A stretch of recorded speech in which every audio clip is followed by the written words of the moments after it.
ఇది ఎక్కలేదన్నా.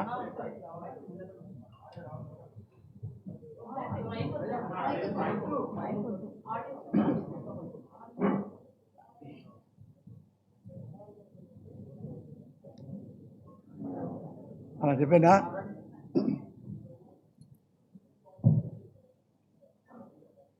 అన్న జర్నలిస్టులందరికీ నమస్కారం.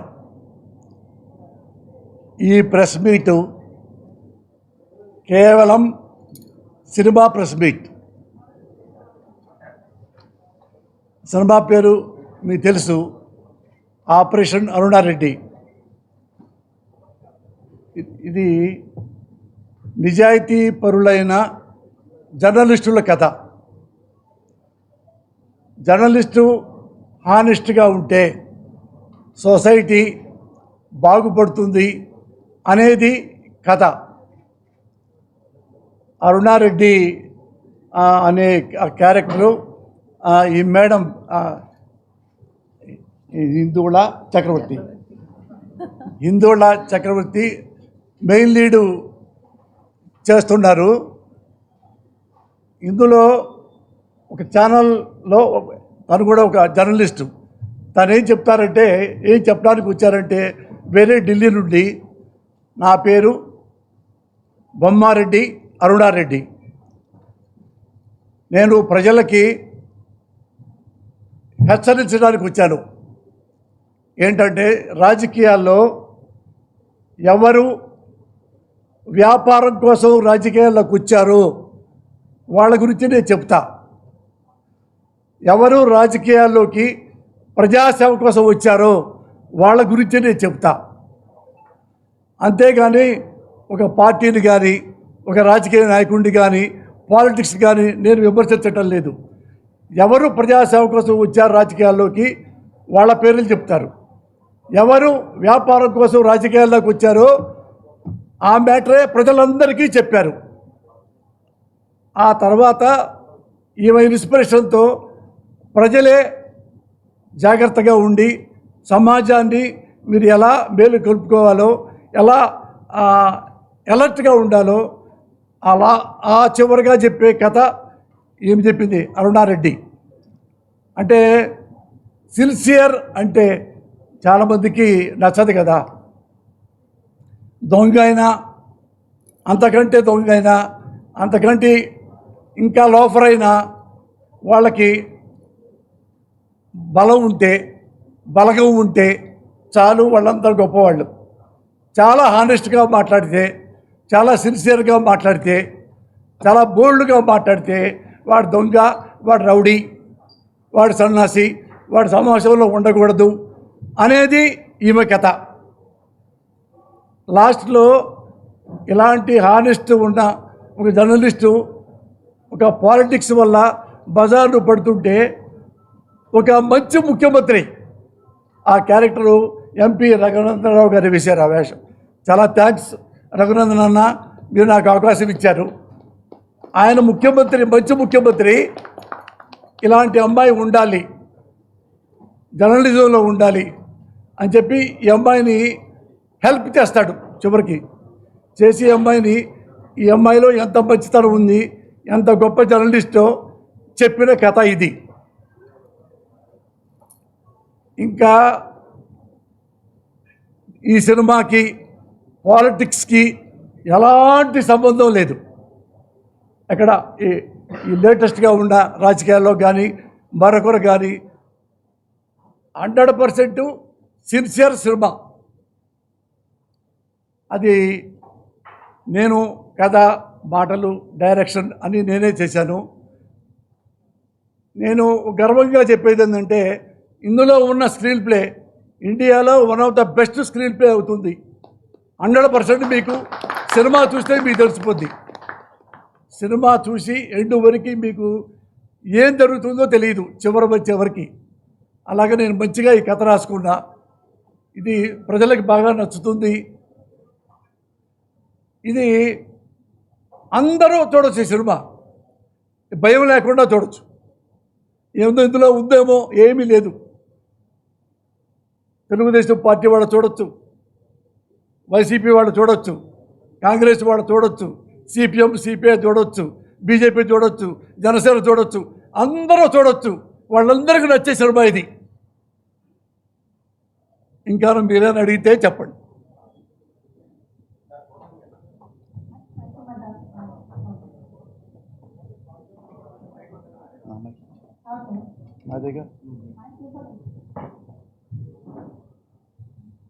ఇందాక మీరు చెప్తూ రాజకీయ పార్టీలు అంటే ఎవరైతే బిజినెస్ చేయడానికి వస్తారో వాళ్ళ గురించి ప్రజాసేవ చేయడానికి వస్తారో అంటున్నారు.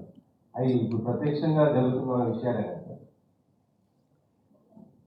ఏదైనా సమాజంలో కనపడ్డ వాళ్ళు, సమాజాన్ని ఇబ్బంది పెట్టే వాళ్ళ గురించి ఎవరైనా చెప్పుకుంటాం కదా. భారతదేశం మొత్తం చెప్పుకుంటాం. పాలిటిక్స్ చిన్న గ్రామం అయినా సరే, ఫలానాతను ఈ సర్పంచి ఈ గ్రామంలో గెలిస్తే బాగా పనిచేస్తారు, చేయకపోతే మళ్ళీ నెక్స్ట్ అడుగుతారు కదా. బాగా చేస్తే పొగుడుతారు కదా, అసలు ఏమి తింటా ఉంటే తెగుడుతారు కదా. అది సమాజంలో ఉంటుంది, రాజకీయాల్లో ఉంటాయి, కుటుంబంలో ఉంటాయి. కుటుంబంలో ఈ అమ్మాయి నా భర్త, నేను భర్తను బాగా చూసుకుంటాను, చూసుకోలేకపోతే భార్య తిడుతుంది, పేకాడతాడు భార్య తిడుతుంది, తాగుతాడు భార్య తిడుతుంది, పిచ్చి పనులు చేస్తాడు భార్య తిడుతుంది కదా. మరి భార్య తిట్టేటప్పుడు మన ఓట్లు వాడు తినేసి, ఓట్లు కాకుండా డబ్బులు కూడా తినేస్తే కొంచెం కూడా ప్రజలు క్వశ్చన్ చేయరా? జర్నలిస్టులు మరీ చేయాలి కదా. వాళ్ళు సొసైటీలో భారతదేశంలో వాళ్ళే one of the best pillar. మరి ఆ పిల్లరే వాళ్ళు క్వశ్చన్ చేయాలి కదా. అలాగే అరుణారెడ్డి గారు క్వశ్చన్ చేశారు. క్వశ్చన్ చేసినందుకు ఏం జరిగిందో మీరు చూస్తే బాగుంటుంది. కానీ ఇప్పుడున్న మీడియా మొత్తం కూడా ఏదో ఒక రాజకీయ పార్టీకి అనుబంధంగా ఉండేసి వాటిని మద్దతుగా ఉండేటువంటి పరిస్థితి ఉంది కదా ఇప్పుడు. తప్పేం లేదు సార్, జర్నలిస్టులకి ఓటు హక్కు ఉంది కదా. ఒక్క జర్నలిస్ట్ కాదు కదా సార్, ఆ జర్నలిస్ట్ చెప్పేది మొత్తం మిగతా వ్యవస్థ మొత్తం కూడా ప్రభావితం అవుతుంది కదా సార్. అది కాదు, రాష్ట్రాల్లో ముఖ్యంగా చెప్పాలంటే ఒక్కొక్క రాజకీయ పార్టీకి ఒక్కొక్క మీడియా ఛానల్ ఉంది, మీడియా ఉంది. ప్రత్యక్షంగా సపోర్ట్ ఇస్తారు, పరోక్షంగా సపోర్ట్ ఇస్తారు. మొత్తం ఆ మీడియా ఒక్కొక్క రాజకీయ వ్యవస్థగా విడిపోయిన పరిస్థితి మన తెలుగు రాష్ట్రాల్లో ఉంది. ఇప్పుడు మనం ఒక ఎగ్జాంపుల్ చెప్తా. రిపబ్లిక్ టీవీ ఉంది. రిపబ్లిక్ టీవీ మనం ఏమనుకుంటామంటే బీజేపీ సపోర్ట్ చేస్తాడు అర్నబ్ గోస్వామి, అలాగే నావికా కుమార్ టైమ్స్ నవ్వులో బీజేపీకి సపోర్ట్ చేస్తుంది అని సపోర్ట్ చేయొచ్చు. ఏది ఇతను మంచి ముఖ్యమంత్రి. నేను చెప్తా ప్రౌడ్లీ కలిసే నాకు నరేంద్ర మోడీ గారిని వస్తారు. భారతదేశంలో one of the honest tallest politician అని. అదే బీజేపీలో కొంచెం ఏమన్నా మాకు ఇబ్బంది కలిగిందనుకో నేను క్వశ్చన్ చేస్తా. సేమ్ అలాగే ఈ అర్నబ్ గోస్వామి ఎంత పొగుడుతాడో బీజేపీని అంత విమర్శిస్తాడు. అంటే ఉన్నాళ్ళలో నువ్వు బెటర్వి, ఆ బెటర్తో మిమ్మల్ని అభినందిస్తున్నాం, కానీ మీ కింద వాళ్ళు ఏం చేస్తున్నారు అని క్వశ్చన్ చేస్తాడు. అలాగే నావికా కుమార్ కూడా. అంటే ఆపరేషన్ అరుణారెడ్డి అంటేనే మన తెలుగు రాష్ట్రాలకు సంబంధించినటువంటి మీడియా కానీ పాలిటిక్స్ కానీ సంబంధించినటువంటి సినిమా. సో ఇక్కడ ఎందుకు లేదు, అలాంటిది ఏమైనా చూపిస్తారా? మరి అట్టలేదు. అంటే మనం ఏం చేయాలంటే సార్, ఇప్పుడు అన్నా ఎవరు కెమెరాకి మనము మన ఇంట్లో భార్య బియ్యం జరుగుతుంది, 2, 3 ఉంటాయి గడ్డలో రాళ్ళు తీసుకుంటూ ముందుకు వెళ్ళాలి తప్ప ఈ రాయి ఉంది మొత్తం చండాలు ఏంటట. ఎప్పుడైనా సినిమాల్లో కానీ రాజకీయాల్లో కానీ ఉద్యోగస్తుల్లో కానీ ఎవరైనా కానీ ఒకడో ఇద్దరో పొరపాటుగా ఉంటుంది. 2, 3 పొరపాటు చేస్తే భర్తలు ప్రపంచంలో భర్తలంతా చండాలు ఏంటట. ఒకటి నేనే తప్పు చేస్తాను, అందరు ముగ్గుళ్ళు చండాలు ఏంటట. ఇది ఇట్లానే 1, 2 ఎవరైనా మాట్లాడవచ్చు. వాళ్ళు మా ప్రేమతో ఆ పార్టీని అభినందించవచ్చు. అంత మాత్రాన జర్నలిజం చెడిపోదు, జర్నలిస్టు చెడిపోడు. ఇందులో అదే చెప్పా, వన్ ఆఫ్ ద జర్నలిస్టు హానెస్ట్గా ఉంటే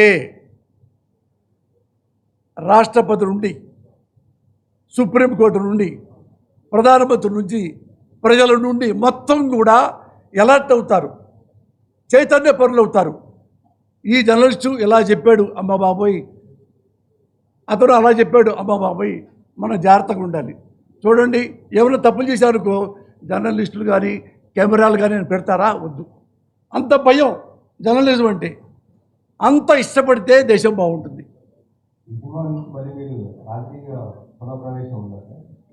ఇది రాజకీయాల సంబంధమే లేదు. ఇప్పుడా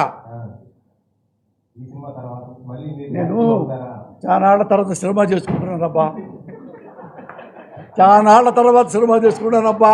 నన్ను రోడ్డు మీద పడేమాకండబ్బా. ప్రజాసేవలో ఉండాలంటే సేవ చేయాలి, జైలుకి వెళ్ళాలి, తప్పేం లేదు, మీకు తెలుసు కదా. అందుకని ఈ కొంచెం నన్ను క్షమిస్తే సినిమా బాగా చేసుకుంటానబ్బా.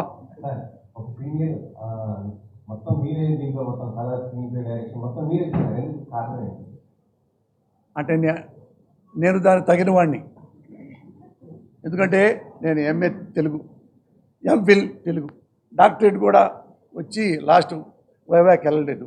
నాకు నాలెడ్జ్ ఉంది. అంటే పైగా 100 సినిమాలు కథ రాసిన వాడిని, కథ, మాటలు, స్క్రీన్ ప్లే అవి. తర్వాత ఆర్టిస్ట్ అయ్యా మీకు తెలుసు. నేను అన్నీ రాయగలను.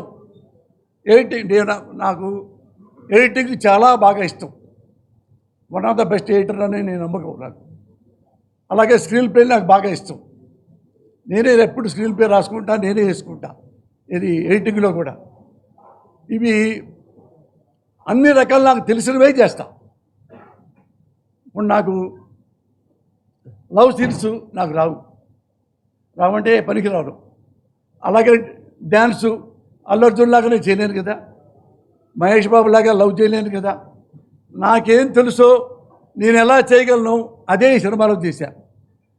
అది తెలియనప్పుడు కూడా ఒక మంచి అమ్మాయిని తీసుకొని లవ్ సీన్స్ అట్లాంటి సినిమా పెట్టడం. అంటే భవిష్యత్తులో ఆయన ఇక్కడ తెలుగు రాష్ట్రంలో పార్టీ నుంచి ఇలా చేయొచ్చు అనేది ఆ రకంగా అట్టలేదు. ఎందుకంటే ఆపరేషన్ దుర్యోధన చూడండి, అందులో నరసింహ గారు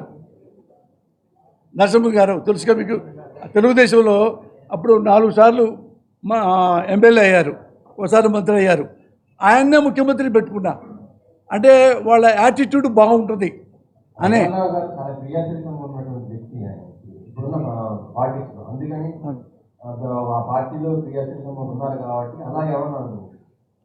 క్రియాశీలకంగా ఆయన ఉన్నాడు కాబట్టి నేను కూడా క్రియాశీలకంగా దూరాలి కాబట్టి లేదు.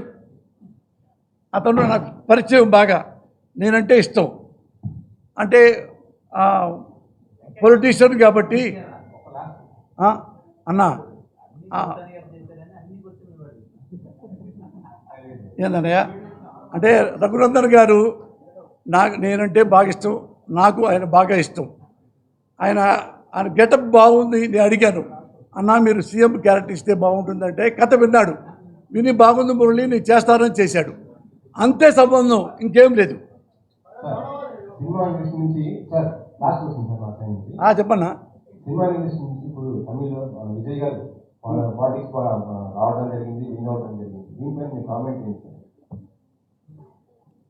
నాకు 1986 నుండి అతను నాకు తెలుసు. చిన్నప్పుడే వేషాలు వేసుకుంటా మద్రాసులో చూశాను.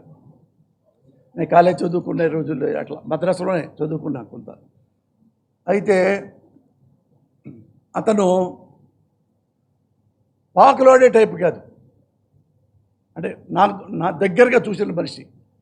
వాళ్ళ నాన్న కూడా తెలుసు. వాళ్ళ నాన్న 70 సినిమాల దాకా డైరెక్ట్ చేశాడు. తెలుగులో కూడా చేశారు. యాక్షన్ ఫిల్మ్ చేస్తారు, అన్నీ చేస్తారు. ఆయన కొడుకుని ఆర్టిస్ట్ చేసుకున్నాడు. అది కూడా చిన్న చిన్న వేషాలు వేసుకుంటూ ఫస్ట్. ఇది మన కెప్టెన్ అంటారు విజయకాంత్ గారు, ఆయన చేస్తే ఈయన చిన్న చిన్న వేషాలు వేసుకుంటూ అతను తొందరగా మన పైకి రావాలి అనే టైప్ కాదు. ఒకళ్ళు కొట్టి బయటికి రావాలి. ఆ పార్టీ ఈ పార్టీ మొత్తం కలుపుకొని నేను ఏదో ఒక ఉద్యోగం చేయాలి లేదు. తను అన్నీ అనుభవించిన తర్వాత, అంటే షార్ట్ టైంలో ఇంతమంది ప్రజలు నన్ను లైక్ చేస్తున్నారు. ఏది కమల్ హాసన్ కంటే, రజనీకాంత్ కంటే కూడా ఆ లెవెల్లో వస్తున్నారు. అండ్ అవన్నీ ఉన్నాయి అతనికి. అందుకని నేను పదవిలోకి వస్తే బాగా చేయొచ్చు అనే రాజకీయంలో వచ్చాడు ఆయన. ఇప్పుడు మిగతా తెలుసు కదా, అతనికి 106 వస్తే ఇప్పుడు వాళ్ళు చూడండి పదవి కోసం ఎంతమంది అతన్ని అభిమన్యుడిని చేశారు. ఎంతమంది, అసలు ఎంత ఘోరాతి ఘోరం అంటే ఒకళ్ళు కాదు, ఎన్ని రకాల పార్టీలు అందులో అన్నీ. ఏదో ఒక ముస్లిం పార్టీ, మరి ఇంకొకటి party, CPM party, CPI party, ఇంకో party, DMK party, AIADMK party. అసలు డిఏ కాదు, పాకిస్తాను భారతదేశం ఎంత దూరంగా ఉంటాయో ఏఐడిఎంకే డిఎంకే అంత దూరంగా ఉంటాయి. ఇతనికి ముఖ్యమంత్రి అవుతాడేమో చెప్పి రాత్రి అంతా వేగవాల ఇద్దరు కలుస్తున్నారు అంటే, ఒక ఇబ్బందిగా చెప్పాలంటే మగాడు కలుస్తాడా?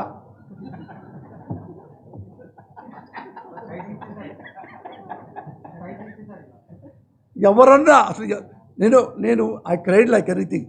అప్పుడు రాజకీయాల్లో ఎవరన్నా మంచోళ్ళు వస్తే నేను చాలా సంతోషపడతా. అతను గుడ్ మ్యాన్ అండి, very good man, I can say proudly. అతను ఎప్పుడైనా చూడండి என்னங்க வேண்டானாங்க வச்சுக்கிறதுண்ணா சாப்பிடலாம் தூக்கம் வருது అప్పుడు பார்க்கலாம். ఈ వయసులో అంతే మాట్లాడతాడు.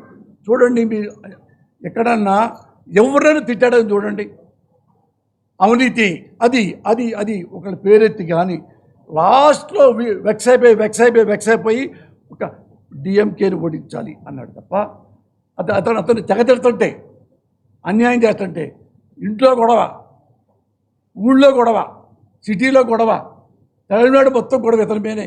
ఇతను మొత్తం చార్లెస్ శోభరాజ్ కంటే ఘోరం అలా చేశారు. మరి పబ్లిక్ అతనికి ఇచ్చారు. ఇచ్చినప్పుడు రెస్పెక్ట్ చేయాలన్న, కనీసం 1 month అని చేయొద్దా? కొంచెం ఒకరోజు అసలు అతడు గవర్నర్ గారు కూడా ఏమండి అన్నీ వస్తేనే నేను మీకు ఇస్తా. ఒకప్పుడు చాలాసార్లు ఈ 10 ఈ 12 ఉన్నాయండి, ముందు ముఖ్యమంత్రి చేస్తానండి, అసెంబ్లీలో చేస్తా అంటే ఇచ్చిన వాళ్ళు ఉన్నారు. ఈ మహానుభావుడు లేదండి అన్నీ ఉండాలి, నేను ఇస్తాను సార్ లేదని చక్కగా వెళ్ళిపోయాడు, కేరళ వెళ్ళిపోయాడు. అతను అయినా ఒక కామెడీ చేయాలి చూసారా?